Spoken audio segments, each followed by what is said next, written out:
political big three of the top political stories everyone's talking about, so let's get to it. If the Republicans need to attract educated women to win the midterms, why is Donald Trump attacking Christine Blasey Ford? GOP swing voters are speaking out.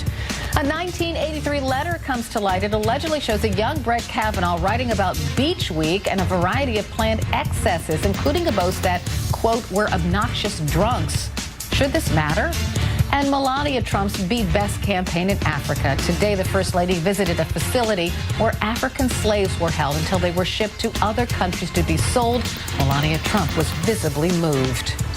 So let's talk about this and more. Democratic activist Lauren Leader is here, and GOP strategist Jen Kerns also joins me. Welcome to both of you. Lauren, I'm going to start with you. And President Trump's comments last night at that Mississippi rally pertaining to Dr. Christine Blasey Ford.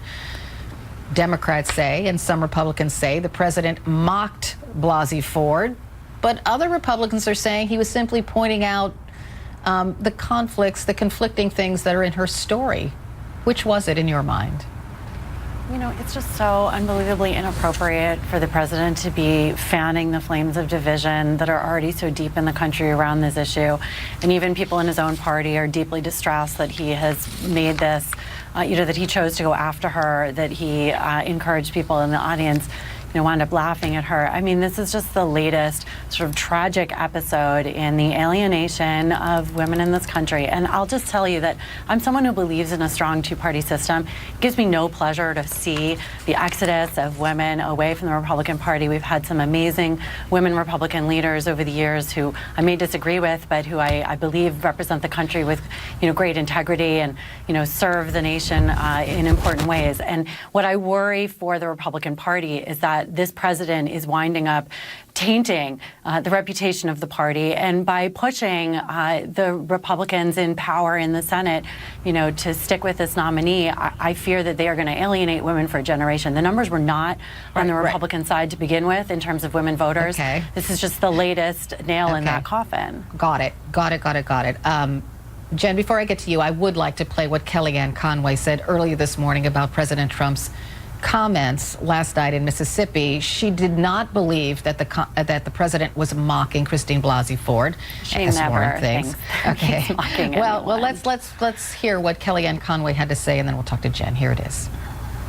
I mean, she's been treated like a Fabergé egg by all of us, beginning with me and the president. He's pointing out factual inconsistencies. Do you have corroboration for her claims? Have you found, can you fill in her memory gaps, her factual inconsistencies? That is part of the evidence gathering process in any hunt for truth. And those who pretend that they're searching for truth are already voting against her.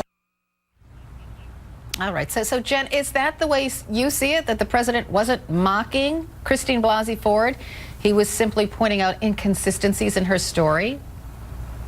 I do agree with Kellyanne Conway, and when I first saw the report that the president had made these remarks, I immediately ran to the TV and the computer and to look at the transcript to see what he said, expecting something much worse than what he actually said. And I think he brought up some valid points that people across the country are asking themselves this week, which is, how come this woman doesn't remember even what year it was? How come she doesn't remember what day it was? Why doesn't she remember whose house it was? How did she get there? How did she get home from there? There are some legitimate questions here that a lot of Americans feel that she has not sufficiently answered, that would not have met even an arrest warrant in this case.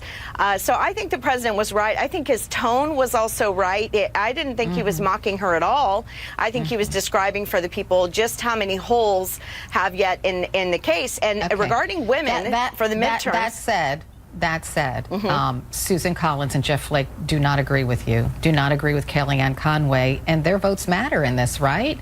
So I'll pose this question to you, Lauren. Susan Collins came out and said that she didn't approve of the president's remarks. Jeff Flake found them sad. So ultimately, is this really helping the president in his quest to get this man confirmed? You know, I don't think he's been a help to Kavanaugh. I mean, if I was Kavanaugh, I'd be pretty unhappy at, frankly, the way the president has talked about this nomination for the last several days, not just in this instance, but in his description of Kavanaugh's drinking, which actually runs contrary to what Kavanaugh himself has claimed. It's not helping him. Look, I mean, the crazy thing about this, which I think, and look, I agree, there's a lot of questions on both sides, and I'm someone who's actually resisted, you know, saying I believe, I don't believe. I think it's ceasing to be the issue. You know, we've had qualified people nominated for the Supreme Court and withdrawn over the years, many of them both Republican and Democrat, over lesser things than this. I mean, I think of Zoe Baird, whose nomination was withdrawn because of nanny taxes. It's just insane that Republicans are dying on the sword over this, and I think they're going to pay a serious political price for this long term with women, because the fact is that there are millions of women who've experienced some sort of sexual assault. Whether or not they believe her, whether or not they believe her about him, this is deeply painful for millions of women, and they're asking why. Why is this administration so wedded to this guy when other nominees, including other Republican nominees, have never had this sort of issue? I want to throw this. Okay, got it. I just want to throw this in because I've been thinking about this, Jen. I really have. And I think that SNL skit, right? That SNL skit that made fun of Brett Kavanaugh, a lot of people found that funny, and it horribly mocked him, right? So I think that, and the president tweeted about that, I think that perhaps that's one of the reasons why he chose to go there in Mississippi last night. You think I have something there? It could be. It could be, and you know, we know that when President Trump gets in front of a crowd, he tends to talk more at street level with them. This is more of a conversation he has with them, albeit TV cameras are there. But look, I don't think this is going to hurt Republicans with women. If you look at the 2016 election, Hillary Clinton only led with 7% of the women's vote, and she was a female candidate, which is pretty astonishing. Right now. He is underwater. No, and as for this Kavanaugh nomination, most polls show that the majority of women do not want this man confirmed. 55%. Well, college-educated versus non-college educated women. That's where the big divide is. The same. And, you know, we've got more women college-educated in this country than ever before. This issue and the shenanigans from the Democrats. You know who has the worst polling number in this is a woman, not Christine Blasey Ford. It's Dianne Feinstein. 75% of Americans not up for a actually Supreme blame Court Dianne Feinstein for this. As far as I know, but she's that not going to does sit on the matter. Supreme People Court. are watching. Yeah, that does matter, though. People are watching. That's a Democrat female at the top of their party, and it does matter. Well, we'll see in November, won't we? All right, Lauren. Yes, we will. Lauren Leader, Jen Kerns. Thanks to both of you.